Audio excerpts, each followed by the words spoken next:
창세기 하나님께서 주시는 말씀은 창세기 1장 26에서 28절까지입니다. 우리 같이 함께 읽도록 하겠습니다. 26절부터 28절까지입니다. 함께 읽겠습니다. 시작. 하나님이 이르시되 우리의 형상을 따라 우리의 모양대로 우리가 사람을 만들고 그들로 바다의 물고기와 하늘의 새와 가축과 온 땅에 기는 모든 것을 다스리게 하자 하시고, 하나님이 자기 형상 곧 하나님의 형상대로 사람을 창조하시되 남자와 여자를 창조하시고, 하나님이 그들에게 복을 주시며 하나님이 그들에게 이르시되 생육하고 번성하여 땅에 충만하라. 땅을 정복하라. 바다의 물고기와 하늘의 새와 땅에 움직이는 모든 생물을 다스리라 하시니라. 아멘. 오늘 이제 인간론, 인간 창조, 우리 이제 마지막 시간으로 오늘 마쳐야 될 것 같은데요. 오늘 인간론을 오늘 하면 마칠 것 같습니다. 자, 그래서 우리 인간론 계속 지난번에 우리 이성에 대해서 좀 말씀을 나누었는데, 이성에 대하여 계속 이어가도록 하겠습니다. 그래서 칼빈에 따르면 우리가 육체와 영혼으로 연합된 존재로서 살아가는데, 우리가 영혼이라고 할 때 영혼이라는 것을 성경은 다이렉트하게 무슨 설명을 할 수가 없어요. 그죠? 묘사를 안 했단 말이에요. 그래서 영혼은 보이지 않는 것으로 비물질적일 뿐만 아니라 정신적인 어떤 실제다. 인격적 실제다. 근데 이 성경은 인격에 대해서 어떤 방식으로 설명을 한다고 했냐면, 지와 정과 의라는 인격의 기능을 가지고 그 존재를 가늠하게 했단 말이에요. 그러니까 우리가 우리의 영혼의 상태를 무엇을 가지고 살피는 거예요?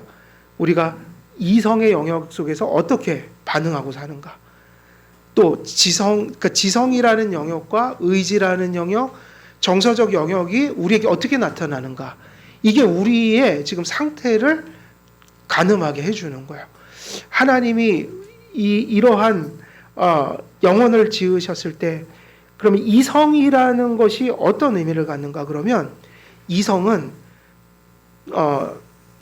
통치가 의지를 지도하도록 그렇게 만드셨다. 그러니까 이것이 지성과 의지로서 사람은 이렇게 살아가는 거고 행동하는 거란 말이에요. 살아간단 말이에요. 의지와 그러니까 지성과 의지를 통해서 어떤 것을 깨닫고 인식하고 판단하면서 무엇인가를 선택하면서 끊임없이 살아가요. 추구하면서. 그러면 지성과 의지는 분리된 게 아니라 사실은 인격이라는 면에서 하나인 거예요. 근데 그걸 굳이 구별해서 표현하자면, 지성이 먼저요, 지성의 연장이 뭐라는 거예요? 의지라는 거예요. 그러니까 지성과 의지라는 것은 밀접하게 연관되어 있는 것이에요. 그래서 이성이 무언가를 분별하고 판단하는 것이다라고 할 때, 우리가 특별히 하나님 관계에서 지성을 얘기할 때는 어떤 걸 판단하는 걸 의미할까요? 하나님이 누구시고 그분이 무엇을 기뻐하시는지, 무엇을 싫어하시는지, 그러니까 종교적이고 신앙적이고 윤리적 판단이 들어간단 말이에요. 단지 무슨 수학을 인식하고 뭘 기억하고 이런 단순한 어떤 지적 능력을 의미하는 게 아니라, 여기서 지성은 관계를 의미하기 때문에, 관계를 전제하기 때문에 하나님을 우리가 지성이라는 인격을 가지고 관계한다고 할 때, 우리가 지성을 하나님이 주신 가장 큰 목적 중에 하나는 하나님과 그분의 뜻을 어떻게 하는 거야? 분별하는 거죠. 인식하는 거죠. 그래서 이성이 하는 일은 이거예요. 하나님이 이것을 기뻐하셔. 하나님은 이렇게 살라고 말씀하셨어. 이분이 하나님이니까 너는 이렇게 예배해야 해. 이런 걸 가르쳐 주는 거예요. 사실 율법도 요약하면은 결국은 뭐를 얘기하는 거예요? 율법이 그래서 중요한 거예요. 십계명 안에다 다 요약해 놓은 거라고요. 10가지만 있는 게 아니라 인간이 하나님 앞에서 행하거나 행하지 말아야 될 것을 10가지라는 것에 응축해서 넣어놨기 때문에 그게 확 풀리면 거의 우리의 모든 것이 십계명에 걸리거나 준수되거나 이래요. 그러니까 십계명이라는 건 결국 뭐를 우리로 하여금 깨우치는 거죠? 하나님이 어떤 분이라는 거. 근데 그 하나님이 우리에게 어떻게 예배하고 어떻게 살라고 하셨는가 이런 거. 그럼 그 산다는 거, 예배한다는 게 또 요약하면 뭐예요? 하나님 사랑, 이웃 사랑이잖아요. 모든 일을 어떻게 하라는 거예요? 하나님 사랑, 이웃 사랑. 그래서 십계명에 다 요약이 돼 있어서 그거는 주님이 오시는 날까지 변함이 없어서 성도들도 그 기준으로 우리가 갈 길을 봐야 되는 거예요. 그래서 우리가 이성을 주신 것은 하나님이 어떤 분이요? 그분이 무엇을 원하는지, 무엇을 원하지 않으시는지 이런 것들을 우리로 하여금 이렇게 분별하게 하는 기능이다. 그럼 결국 이 이성은 그것을 먼저 깨달아야지 신앙의 대상도 보이고 무엇이 옳은지 그른지도 보이는 거고 하나님이 뭘 원하시는지 싫어하시는지도 알아야 될 거 아니에요? 그러니까 아는 것은 신앙의 출발점이라고요. 하나님과의 관계에서 출발점인 거예요. 그러면 이성은 그런 걸 분별해서 의지에게 명령한다고요. 이분이 하나님이고 이것이 하나님이 원하시는 거니까 너는 그렇게 행해야 돼. 선택해야 돼. 그걸 추구해야 돼. 여기까지가 이성이 해주는 일이에요. 그러면 우리가 타락하지 않았다면 우리의 의지는 어떻게 갈까요? 이성이 분별해 준 것을 그대로 편하게 자유하게 그러니까 타락하기 전엔 그럴 수 있었다는 거예요. 하나님 이성이 이게 하나님 원하는 거야 그러면 우리의 의지도 그래 그것을 해야지 이렇게 했단 말이에요. 그래서 선한 것을 선택할 수 있었던 거예요.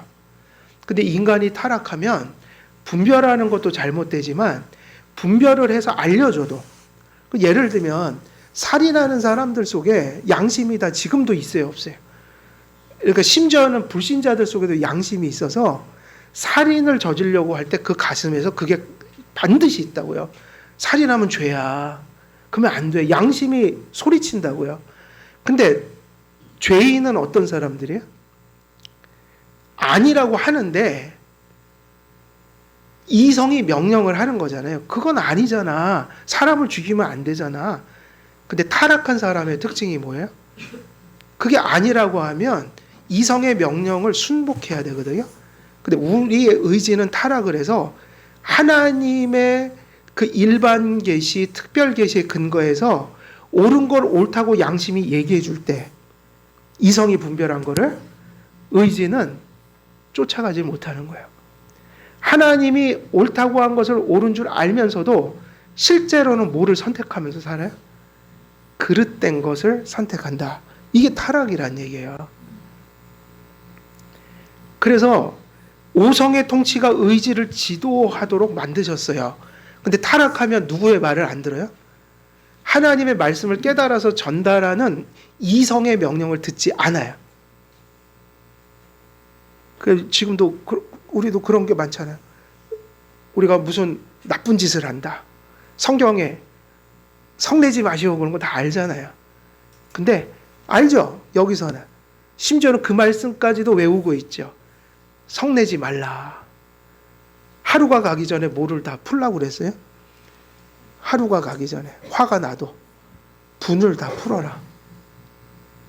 그리고 사람한테 함부로 욕하고 사람에게 정신적인 것이든 육체적인 것이든 폭력을 가하면 돼야 한대요. 사람에게 육체적 정신적 폭력을 가하는 게 살인이라고요.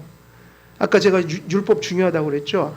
율법은 살인하지 말라 대표적인 걸 얘기한 거지 그건 하나님의 형상을 가진 인간을 존중하라고 하니까 살인 안 했다고 살인 안 한 게 아니라 살인이 아니더라도 사람에게 욕하고 사람을 힘들게 만들고 부당하게 괴롭히고 이런 거는 뭐 하는 거예요? 하나님 형상을 가진 자를 괴롭히는 거라고요. 그래서 하나님을 모독하는 행위예요. 이게 사람을 함부로 하는 게. 사람에게 욕하면 누구에게 욕하는 거예요? 이거 똑똑히 아셔야 돼요. 사람은 나쁜 짓 해도 함부로 욕하지 마세요. 그 사람한테. 우리가 욕할 권한은 없어요. 하나님이 심판하시는 거지. 그들은 법을 따라서 법을 집행해야 돼. 그 교회도 이런 게 참 중요한데 교회도 거꾸로 가요. 누가 잘못하면 수근수근 개인적으로 뭐라 그래. 그건 아니에요. 개인적으로 뭐라 할 사람 아무도 없어요. 저부터. 그런데 공적으로 퍼블릭하게 치리를 해야 된다고요. 왜냐? 치리는 사람이 하는 게 아니라 교회가 하는 거예요. 이해되시나요? 치리는 개인적으로 하는 게 아니라 제도가 하는 거라고요. 그래서 여러분 교회에서 치리를 하면 그건 교회의 제도가 하는 거예요. 목사나 장로가 개인적으로 하는 게 아니라 장로회가 말씀에 근거해서 객관적으로. 똑같다고요. 사회에서도 누가 잘못하면 개인적으로 징벌할 수 있어요? 개인적으로 돌 던지고. 그래서 죄인들도 텔레비 보면 보호하잖아요. 범인들을. 그래요, 안 그래요? 그러니까 개인적으로 하는 게 아니라 제도로 해야 된다고요. 똑같아요. 개인적으로는 사회적으로나 교회적으로나 개인적으로 우리도 뭘 하기가 어려워요. 심판할 수가 없어요, 개인이. 그런데 사회도 똑같아요. 법으로 하잖아요. 사형도 시키고. 그건 정당한 거예요. 교회도 마찬가지예요. 개인들이 징벌하는 게 아니라 무엇이 징벌해야 된다고요? 무엇이? 치리회가 제도로서 공적으로 범죄한 자들을 치리해야 돼요. 그거는 아주 열심히 해야 돼요. 그러지 않으면 어떻게 되겠어요, 교회가? 문란해진다고요. 그러나 개인적으로 하는 게 아니에요. 그걸 잘 분별하셔야 돼요. 그래서 십계명에 살인하지 말라 그러면 어떻게 되는 거예요? 사람만 안 죽이면 살인 안 한 거예요? 뭐가 살인이죠? 하나님 형상 가진 자를 온갖 말로, 정서적으로, 행위로 상처 입히는 거야. 그게 뭐 하는 거라고요? 살인이라고요. 그래서 예수님이 어떤 것이 살인이라고 그랬어요? 미움, 증오, 이게 살인이라고요. 그러니까 우리가 막 퍼붓잖아요. 갑자기 화가 나갖고 부인이 남편한테, 남편이 부인한테 막 퍼붓잖아요.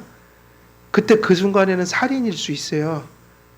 마음이 죽이고 싶어서 그렇게 하는 거라고요, 사실은.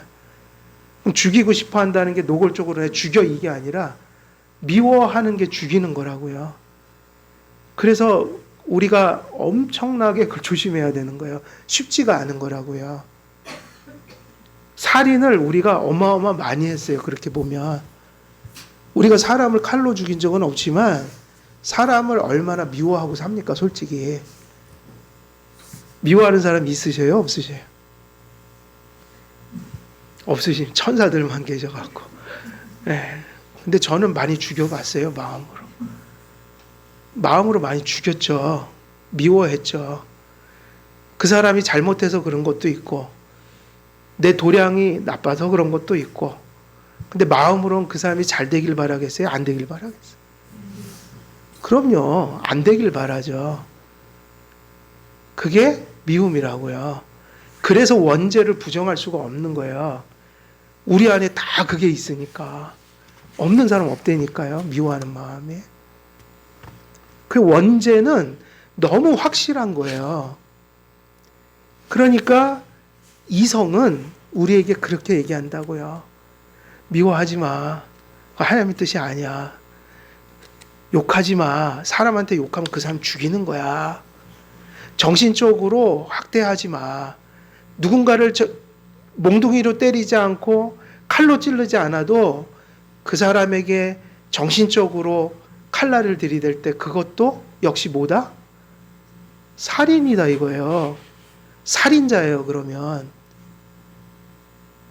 여러분, 우리가 누군가에게 계속 그렇게 하면 누군가가 그 스트레스를 받으면 암 걸립니다. 암 걸려요. 저는 많이 봤어요.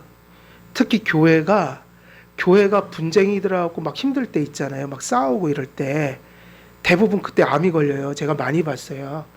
전 이해가 가요. 교회에서 어떤 극심한 일이 벌어지면 집에 가서도 그 고통이 계속 있어요. 하루 종일 고민하고 증오가 밀려오고 염려가 되고 또 교회 가서 예배드리면 스트레스 받고 하나님 말씀 선포하는 그 이면에 극단적인 죄악들이 막 벌어지니까 도무지 이게 인간의 힘으로는 이해가 안 되는 거예요. 그러니까 거기서 신앙생활을 유지하려고 막 참는데 스트레스가 어마어마한 거예요. 그리고 또 직장 가서 일해야 되잖아요. 집에 가서 또 집안일만도 힘든데 교회가 위로를 주는 게 아니라 계속 거기서 갈등이 이게 받아오니까 일주일 내내 힘들게 해서 하는 거예요. 그러니까 암이 걸리더라고요. 주변에 있는 성도들이 자꾸.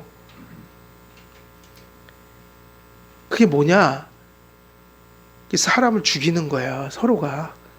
스트레스 받게 하고 힘들게 만들고 상처 주고 이러면 사람이 병든다니까요.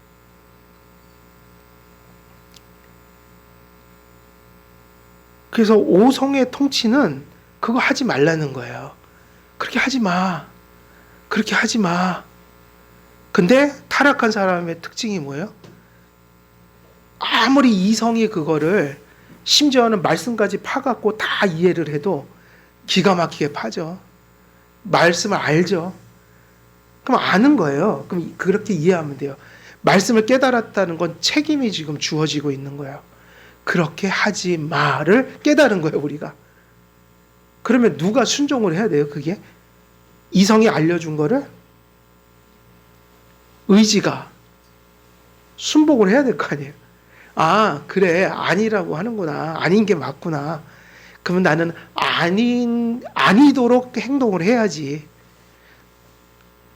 그렇게 하지 말아야지. 혹은 그렇게 해야지. 이게 정상인데, 죄는 특징이 뭐예요? 그걸 못하게 한다. 그러니까 그 얘기예요, 지금. 오성의 통치가 의지를 지도하기 위하여 존재합니다. 그랬거든요. 오성과 이성이라는 두 요소와 관계를 맺지 않은 권능은 영혼 안에 존재할 수가 없습니다. 그러므로 칼빈은 오성과 이성을 중심으로 인간 영혼의 기능에 관한 교리를 해설합니다. 그래서 칼빈은 오성과 구분된 영혼의 기능으로서 의지를 다룹니다.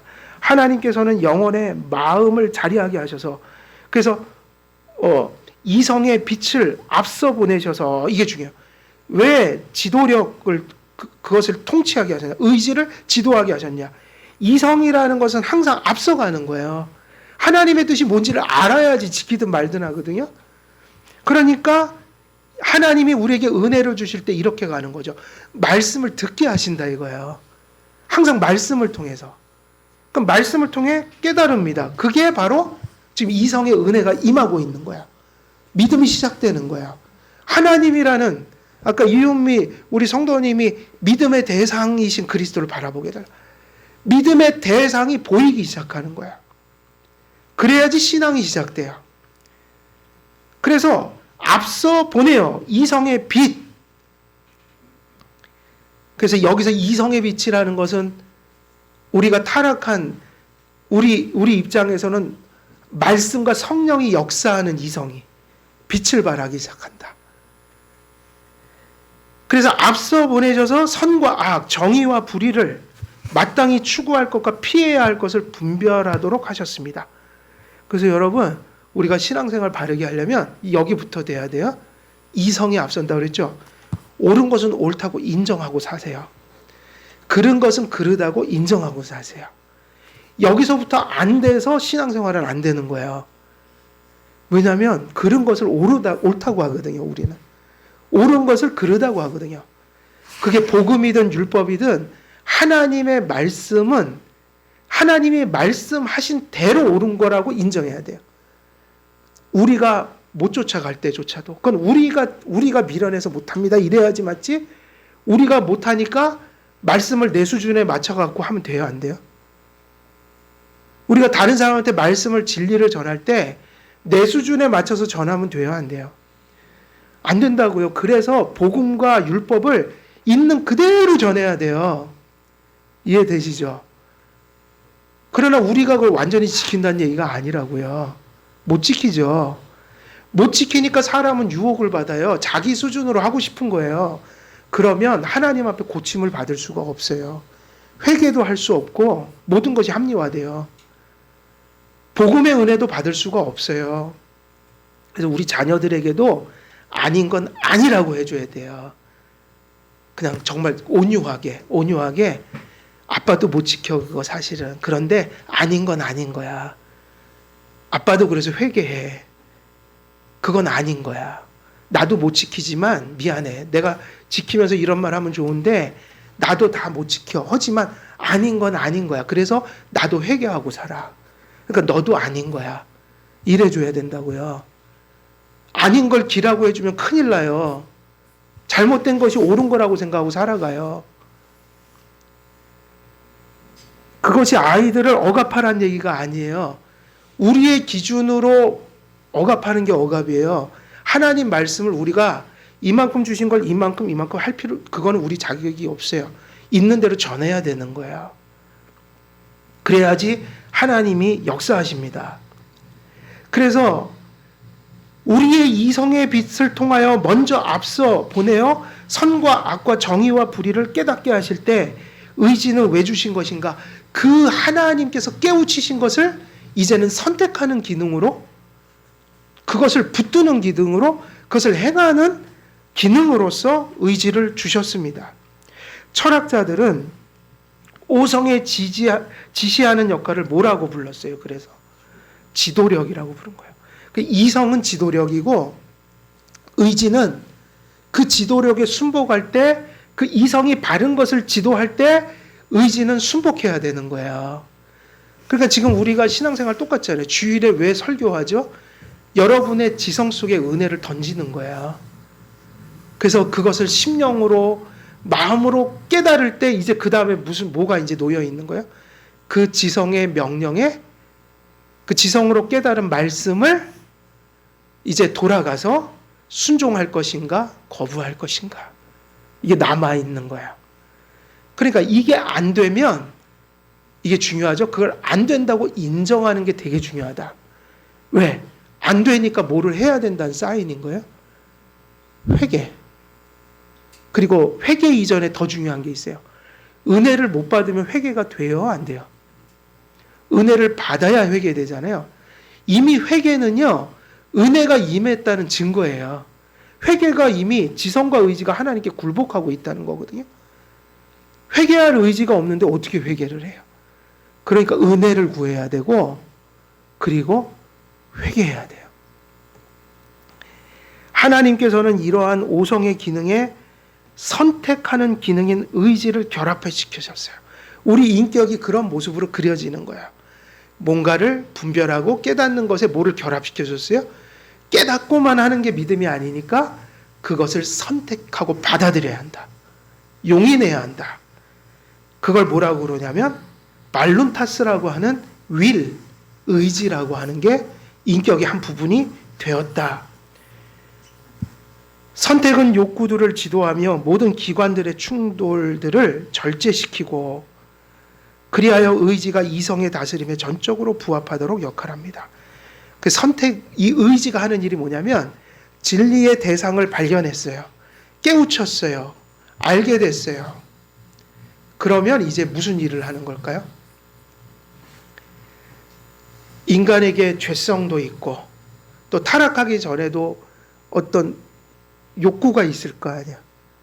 그러니까 아담과 하와가 죄가 없을 때 선악과를 이렇게 유혹을 할 때 의지가 하나님을 바라보아야 하는데 바라보지 않으니까 이 역할을 안 해버린 거라고요.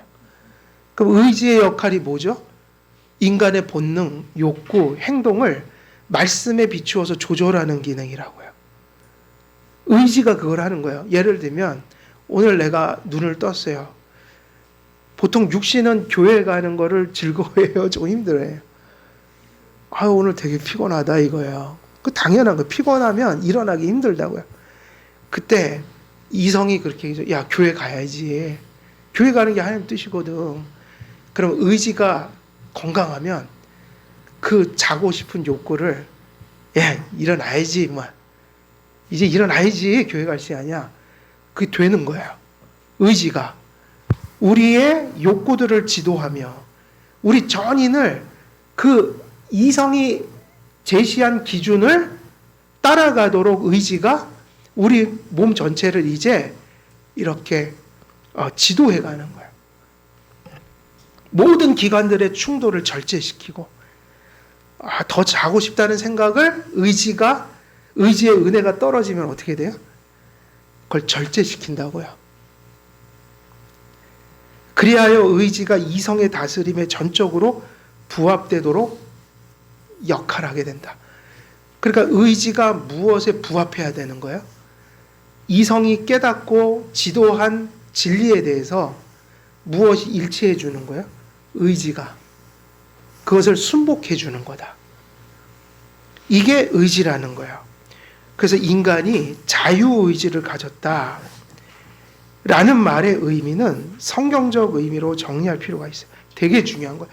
그러니까 인간에게 의지가 있어요? 없어요? 있죠.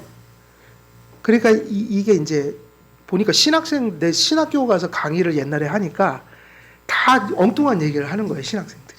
그러니까 신학생들도 이거를 정리를 못하고 있어요. 옛날에 제가 군소신학교에서 조금 강의할 때 자꾸 물어본단 말이에요, 이런 걸. 그럼 대답을 엉뚱하게 해요. 여러분, 자유의지가 있어요, 없어요? 그러니까 의지의 실제가 있다고. 지금 의지 얘기를 하는 거잖아요. 그러니까 누가 원해서 하는 거예요? 죄를 짓든 믿음을 선택하든 선한 순종을 하든 누가 선택해서 누구의 인격으로 하는 걸까요? 그걸 헷갈리지 마세요. 하나님의 주권을 강조할 때 하나님의 주권 때문에 의지가 없어요 그러면 하나님이 하시는 거죠. 내가 하는 게 아니라. 근데 지금 실제잖아요. 이거 부인할 수 없죠. 누가 지금 예배를 드리고 계시죠? 여러분의 의지로. 이게 옳다고 생각해서 의지가 발동해서 지금 예배를 드리는 거예요. 그러니까 그 얘기는 하나님의 주권이 모든 것을 당신의 뜻대로 가져간다고 해서 의지가 없는 게 아니에요. 오히려 이렇게 얘기하는 게 맞아요. 우리의 의지를 통해서 하나님이 당신의 뜻을 이루어 가시는 거야. 왜냐하면 의지가 없으면 인격이 없는 거니까. 그러면 사람들이 왜 헷갈리는가? 자꾸 사람들이 의지를 부정하려고 하는 거는 의지를 이렇게 이해하기 때문에, 자율의지로 이해하기 때문이에요. 자율의지는 뭐죠? 하나님이 아무리 원하고 뜻해도 하나님은 나를 못 건드려. 모든 것이 하나님에 의해서 결정되는 게 아니라 나의 선택에 따라서 결정되는 거야. 그럼 그때 그 의지는 뭐냐면 하나님과 전혀 관계나 상관을 두지 않고 스스로 오퍼레이션 되는 의지. 이게 철학자들과 자유주의자들과 또 더 나가면 알미니안주의에 있어서도 그런 요소들이 좀 있단 말이에요. 자, 그러면 우리가 얘기하는 자유의지는 뭐죠? 실제적 인격적 의지가 있다. 내가 택하는 거 맞다. 내가 지금 예배 드리는 거고 내가 믿는 거 맞다. 내가 지금 믿는 거죠. 그럼 이 의지는 내가 믿기 때문에 나의 의지인 거예요. 누가 선택한 거예요? 내가. 왜냐하면 선택을 하니까 의지죠. 근데 여기서 중요한 거예요. 우리 의지도 누가 지은 걸까요? 피조 세계 속에 있던 걸 잊으면 안 돼요. 그러니까 자율의지는 거의 신격화된 의지예요. 하나님의 영향을 벗어난 의지. 그게 아니라 우리가 피조물이니까 우리 안에 있는 영혼도 피조물이고 우리의 의지도 피조된 거야. 그럼 피조된 것은 누구를 의지해서 살아갈까요? 그러니까 우리의 의지도 누구를 의존해야만 해요? 하나님. 존재도, 바른 기능도. 그러니까 이 얘기죠. 하나님과 바른 관계를 맺고 하나님의 은혜가 우리 안에 임하면 우리가 선한 것을 선택할 힘을 얻어서 누구에게 얻어서? 우리가 선택할 수 있다 이거예요. 그런데 하나님과의 관계가 파괴되고 하나님의 은혜가 떠나면 우리에게 의지는 있는데 선한 것을 할 수 있을까요? 없을까요? 없어요. 근데 자기가 스스로 죄 짓는 거라고요. 인격으로 죄 지니까. 근데 그 상태는 뭐냐? 인간이 인간으로서 순기능할 수 있는 모든 은혜를 상실했을 때 이제 의지는 죄의 속박이 돼서 선은 못하고 죄만 짓는 상태가 돼요. 그게 타락한 사람들인 거예요. 예수님 만나기 전에 사람인 거예요. 다시 말하면 그 사람들은 의지가 없어진 게 아니라 의지의 선한 능력을 상실해서 스스로의 의지로 살아가는 건 맞는데 죄만 짓고 살아가요. 믿음으로 선택하지 못한다는 얘기예요. 믿음으로 사고하지 못하고 믿음으로 선택하지 못하고 믿음으로 행동하지 않는다는 얘기예요. 다시 말하면 하나님이 금하신 것을 하고 하나님이 하라는 걸 하지 못하는 의지를 가졌다는 얘기예요. 근데 그 죄를 누구의 의지로 져요? 누구의 의지로 짓는 죄예요? 자기로, 자기 의지로. 근데 왜 죄만 짓죠? 이 사람은 왜 자기 의지로 죄만 선택할 수 있을까요? 은혜가 없으니까. 그럼 그 얘기는 뭐예요? 의지는 우리 건데 그 의지가 구원적인 그리고 윤리적인 하나님 안에서 선한 것으로 오퍼레이션 되려면 누구를 의지해야만 한다? 네, 그러니까 모든 주권이 누구에게 있는 거예요? 우리가 구원받은 자로서 의지가 발동하는 것은 철저히 하나님의 주권의 은혜를 받아야 돼요. 그래서 은혜를 받으면 선한 일을 하고 은혜를 잊고 하나님이 안 계시면 뭐만 해요? 의지가? 죄만 져요. 그럼 그건 자유로운 게 아니라 죄의 노예가 됐다고 표현하죠. 그러니까 아주 자유롭게 죄만 져요. 근데 그건 자유가 아니에요. 속박이지. 왜? 죄에 붙들려서 그 행동을 하니까. 그러니까 우리가 죄로부터 해방돼야 돼요. 의지가. 죄의 노예가 아니라 누구의 노예가 돼야 돼요? 하나님의 노예가 돼야지 정상으로 돌아와요. 그럼 이제 자유해져요. 왜? 그 자유는 뭐로부터 자유죠? 죄를 지을 자유가 아니라 죄를 짓지 않을 자유. 그런 상태가 되니까 자유한 거예요. 왜? 하나님이 원래 그렇게 만드셨던 모습으로 돌아가는 거. 선한 모습, 선한 의지. 근데 이건 철저히 은혜예요. 은혜. 그래서 이제 중요한 얘기를 해요. 선한 일을 할 땐 누구 덕분일까요? 내가 하는 거 맞아요. 나의 의지로 선한 일을 하는 거예요. 그러나 그게 은혜로부터 내가 선한 일을 하니까 하나님 덕분인 거죠. 죄 짓는 건 누구 탓이죠? 내 탓이에요. 하나님 죄 짓게 하지 않으셔요. 하나님을 떠났기 때문에 이제 죄만 짓는 상태가 된 거예요. 그래서 착한 일을 할 때는 하나님께 감사하세요. 좋은 일을 할 때는 하나님께 감사하세요. 믿음이 막 생기면 감사하세요. 공로화하지 마세요. 왜냐? 내 의지로 믿지만 은혜가 없이는 못 믿는 거니까. 그러나 죄질 때는 철저히 회개하세요. 왜? 그건 내 탓이에요. 내 의지가 악해져서 죄만 짓고 사는 거예요. 그러면 하나님의 주권과 의지는 조화로워요? 조화롭지 않아요? 예, 그런 의미에서 하나님의 주권을 얘기하는 거예요. 궁극적인 것은 하나님의 주권일 수밖에 없어요. 왜냐? 의지도 피조물이니까. 하나님 없이는 안 된다고요, 그게. 그러니까 여기서 이런 게 복음이죠. 예수님 믿어 우리의 지성과 의지가 성령 충만하여 은혜를 받아서 거듭나서 성화의 영을 받아서 하나님의 형상이 회복돼서 이제 나는 선한 것을 알게 됐고 선택할 수 있게 되었어요. 예수님 안 믿을 때는 선한 것을 선택할 수가 없었어요. 그러나 지금도 부족하고 연약하지만 지금은 순종하고 회개하는 일이 제 안에서 나타나요. 내 의지가 회복됐습니다. 이게 은혜라고요. 그래서 철저히 인격이 있는가? 의지는 나의 의지인가 그러면? 누구의 의지예요? 나의 의지가 맞아요. 근데 의지가 선을 할 수 있는 능력은 누구로부터만 와요? 하나님. 그래서 누구의 주권이 구원에 달린 거예요? 하나님. 내 인격이 선하게 기능하느냐 악하게 살아가느냐는 뭐가 결정하냐면 은혜가 결정한다. 하나님이 그것을 주시기로 우리에게 허락해 주셔야 된다. 그래서 교회사 속에서 이 말을 부정하는 일도 있었고 펠라기우스처럼 이 말의 의미를 곡해하는 일도 존재했습니다. 이 모두 이단적이고 비성경적입니다. 그러니까 이렇게 얘기하면 다 이단이에요. 하나님 주권을 인정하는데 인격이 없다, 이렇게 해버린 이단인 거예요. 의지가 우리 의지가 아니다 이러면 실제하지 않는다, 의지가. 그럼 이단이에요. 또 반대로 우리의 의지가 하나님과 완전히 독립적으로 스스로 오퍼레이션 될 수 있다. 선한 것을 스스로 선택할 수 있다. 믿는 것도 내 스스로 할 수 있고 선한 것을 다 내 스스로 할 수 있다. 그건 인간이 선택하는 거다. 이렇게 자율적 이성을 얘기하면 이것도 이런 거를 펠라기우스적 이단이라고 해요. 펠라기우스. 그래서 우리는 하나님의 주권에 종속된 실제하는 인격성을 인정한다고요. 이게 개혁주의 사상이에요. 그렇다면 칼빈과 개혁신학자들은 자유의지를 어떻게 가르쳤을까요? 칼빈과 개혁신학자들이 인정하는 자유의지는 결코 이제 정리하는 거예요. 무슨 의지가 절대 아니에요? 자율의지. 이게 철학자들이 많이 주장하는 의지.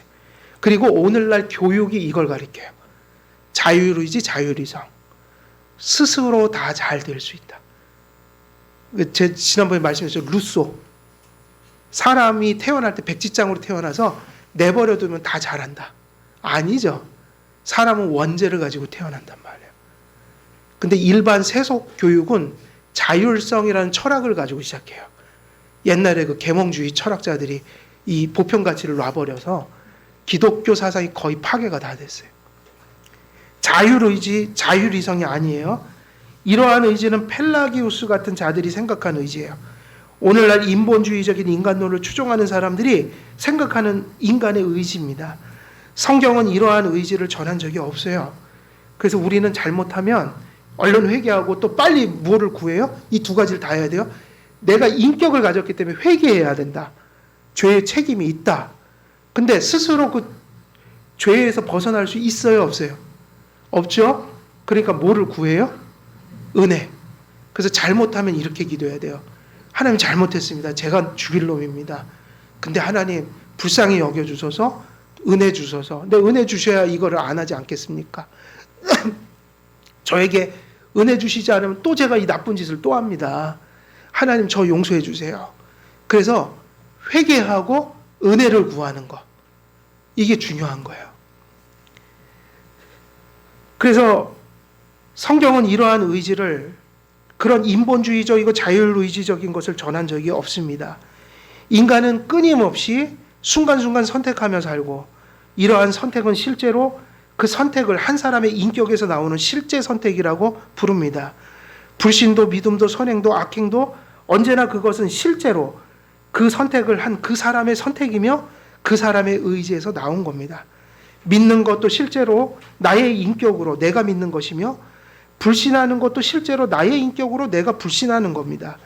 그 이야기는 우리 안에 있는 의지가 실제로 누구의 의지라는 거예요? 우리의 의지라는 거예요. 그러므로 칼빈은 첫 아담이 그가 원하기만 했다면 자유의지로서 영생에 이를 수 있는 능력이 있었다고 말합니다. 이처럼 의지라는 것이 실제적으로 선택하는 의지라고 할 때 그것이 하나님과 완전히 독립된 자율적인 것이, 그러면 이게 실제 한다고 할 때 그 다음 물을 건 뭐예요? 그렇다고 해서 그게 하나님 없이 지 스스로 다 하냐? 그럴 수가 없다. 철저히 누구의 은혜를 의존해요? 그거 얘기하는 거예요. 그래서 칼빈은 확고히 인간의 독립되고 자율적인 의지인가 물을 때 철저하고 확고하게 아니요라고 답한단 말이에요. 첫 아담의 선택은 자유로웠지만 견인의 항구성이 부여되지 않아 그는 타락할 수 있는 가능성을 가지고 있었다. 첫 사람이 죄짓기 전에도 이랬어요. 사실은 아담이 지금처럼 죄가 없고 더 편안하게 선택할 수 있는 상태였죠. 그럼 그거는 누가 뭐를 넣어줬기 때문에 그럴 수 있었어요. 우리가 앞에서 얘기했지만 하나님의 형상을 주셨다고 그랬잖아요. 의지의 올바름을 먼저 주셔서 은혜가 그때는 구원받을 필요가 없었다고요. 그러니까는 아담이 선택을 할 수 있었어요. 이 얘기도 하나님의 형상을 부어줬다는 게 전제된단 말이에요. 그러나 아담에게는 뭐가 없었어요? 죄로부터 끝까지 지키시는 견인은 주어지지 않아서 그의 선택에 의해서 버림받을 수 있었던 거예요. 파서빌리티, 가능성. 자, 그러나 아담은 원하기만 하면 타락하지 않을 수 있었는데 그것은 하나님께서 창조의 때 아담의 마음과 의지해 주신 지고한 뭐가 있었다는 거예요. 올바른, 이게 하나님의 형상이라는 얘기예요. 그러니까 받지 않고 했던 게 아니라 받아서 한 거죠. 우리는 지금 무엇을 받아서 이게 회복되는 거예요? 은혜. 구속의 은혜가 들어오니까 하나님께 순종하는 마음이 어떻게 돼요? 올바름이 회복된 거라고요. 근데 완전하지 않아서 죄도 짓지만 선한 것도 한다. 이런 거예요. 그러므로 아담이 순종할 수 있는 힘을 가졌던 것은, 이게 중요해요. 하나님께서 주신, 오성과 의지해 주신 지고한 올바름 때문이었다. 그러니까 하나님으로부터 자율적인 인간은 존재하지 않는다. 물론 하나님께서 오성과 의지를 인간의 인격의 기능으로 주신 것이기 때문에 인식하고 선택하는 것은 인식하고 선택하는 그 사람의 인식이요, 선택임이 맞습니다. 결과적으로는 우리가 생각하는 거예요. 우리가 의지하는 거예요. 우리가 선택하는 거예요. 그러나 그 선택이 선한 것을 향할 수도 있고 악한 것을 향할 수도 있다. 선한 것을 향하는 것은 우리의 힘으로 되지 않는다. 그래서 인간은 언제나 누구를 의지해서 살아간다? 하나님. 근데 아담이 그걸 잊은 거예요. 그 유혹을 받을 때 하나님만 불렀으면 되는데 부르질 않았다고요. 안 바라보니까 그게 망가진 거예요. 죄가 없던 인간도 그렇게 망가지는 거예요. 그러나 그 인식과 선택이 선하게 기능하느냐 악하게 기능하느냐는 하나님께서 주신 올바름, 원의에 달려 있었고, 타락한 후에 부패한 오성과 의지가 하나님께 합당히 기능하느냐 그렇지 못하느냐는 하나님의 형상을 회복시키는 뭐에 달린 거예요? 은총. 우리는 예수님 믿기 전에 불신만 행하던 자들이잖아요. 그죠? 도덕성도 하나님 없이 행했다고요. 그 죄인 거예요. 하나님 안에서 행해야지. 그런데 우리가 하나님 때문에 사랑하고 순종하고 믿는 것은 뭐가 들어왔기 때문이에요? 은총. 은총. 오성과 의지라는 영혼의 기능도 하나님께서 창조하신 것이며 하나님께서 베푸시는 올바름으로 선한 기능을 합니다. 타락하여 원의를 상실하게 되면, 그리고 은총을 받지 못하면 인간의 본성으로서 오성과 의지는 여전히 기능은 하지만 오직 뭐를 향할 수밖에 없어요? 죄만을 선택하게 된다. 그래서 그걸 가리켜 루터와 칼빈은 무슨 노예라고 그랬어요? 죄의 노예. 거기서 해방되는 게 뭘까요? 그게 구원. 그러므로 자유의지가 있느냐고 물으면 그렇습니다. 자유로이 스스로 선택하는 의지가 인간에게 있습니다. 이것을 자유의지라고 부르는 이유는 그 선택하는 행위가 선택하는 그 사람의 선택이기 때문입니다. 내가 선택하는 것은 실제로 내가 선택하는 것입니다. 그러나 그 선택이 하나님을 지향하고 선한 것을 선택하는 것은 오직 하나님의 은총이 임할 때뿐이므로 나의 선한 선택은 오직 하나님께 의존해 있고, 타락 전에는 원의에 종속되며 타락 후에는 하나님의 형상을 회복시키는 은총에 의존합니다. 그러므로 우리의 의지가 실제적인 나의 의지라고 할 때 선한 것을 선택하는 나의 의지가 원의와 은총에 종속되기에 이것을 자율의지라고 부르지 않고, 오히려 좋은 해석은 자유의지보다 더 좋은 해석은 뭘까요? 자율의지는 잘못됐죠? 자율. 근데 자유의지는 자율처럼 보인단 말이에요. 그러니까 무슨 의지란 말을 쓰는 게 맞을까요? 자원의 의지. 뭔가를 원해서 인격적으로 내가 하는 거다 이 얘기예요. 근데 내가 선한 것을 원하는 것은 누가 은총을 줘야 되는 거예요? 네, 그 얘기를 하는 거예요. 그래서 성경적인 의지는 자율의지가 아니라 무슨 의지? 자원의 의지. 그래서 voluntary will. 그래서 자원한다. 이렇게 보면 하나님께서 기뻐하시는 것을 지향하고 선택하는 것은 하나님의 은총의 원인을 두며, 죄악된 것을 선택하는 것은 나의 책임에 돌려진다고 이야기할 수 있습니다. 은총을 잃은 자들은 악한 것만을 선택하게 됩니다. 그래서 내가 악을 계속 선택하면 내가 나를 어떻게 규정하면 옳은 거예요? 내가 자꾸 선한 것은 못 선택하고 나쁜 것만 자꾸 선택해요. 그러면 내가 은혜에 지배받지 않고 내 의지가 뭐에 지배받고 있다고 생각하면 돼요? 죄의 지배를 받고 있다. 내가 지금 성령의 충만을 받고 있는 게 아니라 죄성의 지배를 받고 있구나. 그러니까 내가 선택하는 것을 보고 내가 내 영적 그 상태를 판단해야죠. 그럼 빨리 뭐 해야 되는 거예요? 이런 상태가 되면 알람이 깜빡깜빡 양심이 막 요동하겠죠? 그때 회개를 빨리 하셔야 되고, 회개할 때 반드시 뭘 구해야 돼요? 은혜를요. 스스로 못 나와요. 은혜를 받아야지 됩니다. 은총을 잃은 의지는 오직 죄만을 자유롭게 지을 수 있습니다. 근데 이건 자유가 아니라 뭐죠? 속박인 거예요. 우리는 언제 자유해요? 하나님 잘 믿을 때, 하나님께 순종할 때 자유로운 거예요, 마음에. 그걸 자유라고 해요. 그게 왜냐?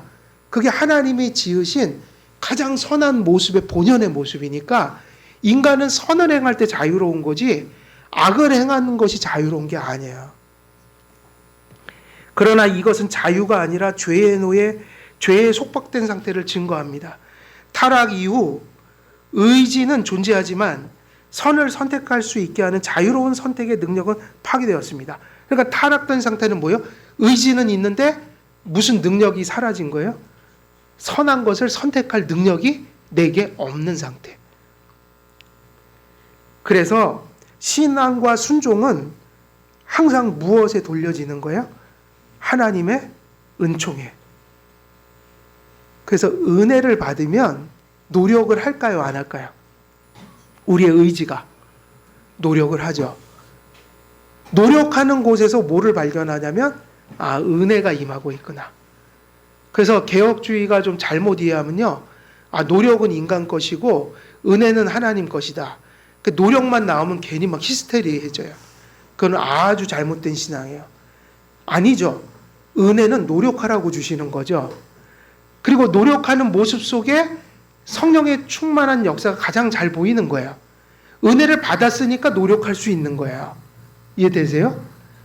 그래서 우리는 우리의 노력과 열심을 그렇게 해석한다고요. 자기 공로로 돌리지 않고 하나님이 내게 역사하심을 경험하는 장인 거예요. 그래서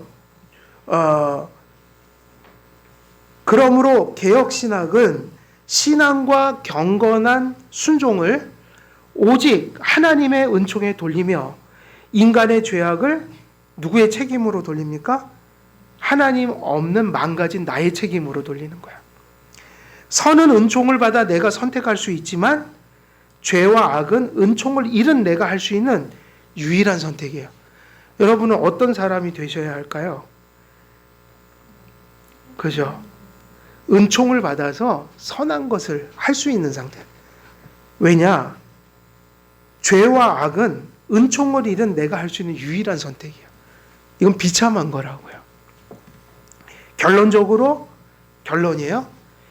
개혁신학은 인격적 의지의 실제를 어떻게 할까요? 인정합니다. 인격적이에요, 개혁주의는. 그러나 이 인격적 실제의 선한 선택은 그것의 동력과 원인을 어디에다 둬요? 하나님과 그분의 은총. 그러면 이제 결론적으로 우리의 의지가 무엇에 종속되어 있어야 되나요?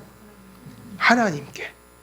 우리의 이성은 말씀과 성령으로 깨우치고 우리의 마음이 성령이 충만하여 우리의 의지가 은혜로 가득하여 그 말씀과 성령으로 깨달은 것을 순종하고 믿으면서 살 수 있는 상태. 이것이 하나님의 은혜이고 구원받은 자가 그런 상태를 우리가 이야기할 때 우리의 의지는 하나님께 종속되어 있는 의지이다. 이렇게 우리가 잘 정리한다면 우리가 인격적으로 하나님께 살아가면서도 은총을 의지하고 또 우리에게서 나오는 것들을 하나님의 은혜로 돌릴 수 있는 바른 신앙을 이러한 인간론 속에서 정립할 수 있다. 이렇게 정리가 되어질 수 있을 것 같아요. 그래서 오늘 우리 인간론 다 마쳤고요. 이제 다음 주에는 또 섭리론 들어가도록 하겠습니다. 기도하겠습니다. 살아계신 하나님 아버지, 오늘 인간론을 다 마치었습니다. 오늘 말씀을 전하며 다시 한번 우리의 이성과 의지 속에 하나님의 은혜가 필요함을 다시 한번 깨닫게 됩니다. 아직 여죄를 가진 저희들 부족한 것이 많지만 은혜와 은총을 충만히 내려주셔서 날마다 하나님의 말씀을 깨닫고 그 말씀을 믿으며 순종하는 열매를 삶 속에 맺힐 수 있도록 우리의 의지가 하나님의 손에 붙들릴 수 있도록 하나님 은혜 내려 주시옵소서. 감사드리오며 우리 주 예수 그리스도의 이름으로 기도드리옵나이다. 아멘.